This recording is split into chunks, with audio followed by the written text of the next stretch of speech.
لما أعادت قريش بناء الكعبة الشريفة اتفقوا على أنه من يضع الحجر الأسعد وهو لبنة التمام في البيت الشريف هو سيدنا رسول الله صلى الله عليه وسلم. وفي ذاك الوقت ولدت السيدة فاطمة الزهراء التي هي لبنة التمام في بيته صلى الله عليه وآله وسلم، وهي البطن الذي يعي آل بيته إلى يوم الدين، كل سبب ونسب ينقطع إلا سبب ونسب. وحتى أن لفظ البيت أهل البيت اختلف العلماء في أهل البيت ما معناه، هل هم أهل البيت أي البيت الكعبة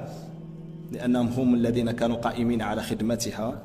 نعم، من زمن سيدنا إبراهيم رحمة الله وبركاته عليكم أهل البيت إنه حميد مجيد، أم أنهم أهل بيت النبوة أي أهل بيته صلى الله عليه وسلم؟ فكلا المعنيين راقي، ولكن يتفقان هنا في السيدة فاطمة عليه السلام. إذا كان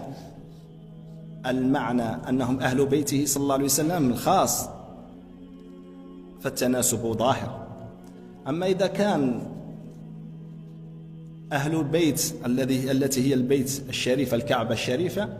فهنا يعطينا معنى عميق، وهو أنه البيت الشريفة نالت قوامها وبركتها، نعم، بمولد السيدة فاطمة الزهراء عليه السلام، فصارت فيها روحانية الزهراء عليها السلام حينما وضع الحبيب الأعظم صلى الله عليه وآله وسلم يده على الحجر الأسعد، فصارت فيه تلك البركات. نعم، هذه المناسبة تحيي فينا معاني جمة،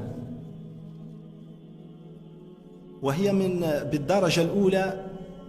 شعار للولاء لأهل البيت على العموم وللسيدة فاطمة بالأخص عليها السلام. فحبذا أنه في مثل هذه المناسبة أن نظهر معاني الوجدان والولاء، وخير ما نهديه لها عليه السلام لروحها الطاهرة هو كتاب الله سبحانه وتعالى، أن كل واحد منا يخصص وردا من سورة الكوثر التي هي مسماة بها وهي مظهرها، وهي الكوثر الذي تباشر به الحبيب الأعظم صلى الله عليه وآله وسلم، ما تيسر، يعني على الأقل 100 مرة، يعني سبحة يهديها لروحها الطاهرة. ثم من بعد القرآن الكريم كهدية لروحها نهدي لها كذلك ما تيسر من الصلاة على الحبيب الأعظم صلى الله عليه وسلم وعلى آل بيته الطاهرين. وحبذا أن نسمي حضرتهم الشريفة لا سيما الخمسة من أهل الكساء، كمثل صلاة اللهم صل على سيدنا ومولانا محمد نور العينين وسلم على الزهراء والمرتضى والحسنين. نعم، حينما أمرنا صلى الله عليه وسلم بالصلاة قال اللهم صل على سيدنا محمد وعلى آل سيدنا محمد، فذكرهم جملة. أما إذا فصلنا وعينا الأسماء فلا إشكال في هذا، ونحن في هذه المناسبة فيأتي الإنسان بهذه الصلاة 100 كذلك على الأقل، و1000 إذا قدر، فهذه خير هدية يهديها الإنسان بين يدي نجواه إلى حضرتها الشريفة، وهي في غنى عن الصدقات، ولكن الكرام يقبلون الهديات. ونهدي لها هذه الهدايا لندخل من بابها إلى حضرة الحبيب الأعظم صلى الله عليه وآله وسلم، فهي بابه الأول في هذه الأمة المحمدية،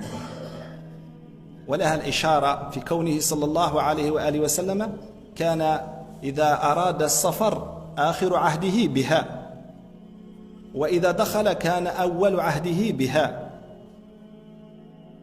فحضرة المدينة المنورة الدخول عليها كان يدخل صلى الله عليه وسلم بالسيدة فاطمة، وإذا أراد أن يخرج كان يودع السيدة فاطمة ويخرج. فهذه لنا نحن، كأنه يقول لنا صلى الله عليه وسلم من أراد دخول حضرتي يدخل بالسيدة فاطمة، وإذا أراد كذلك يستأذن منها.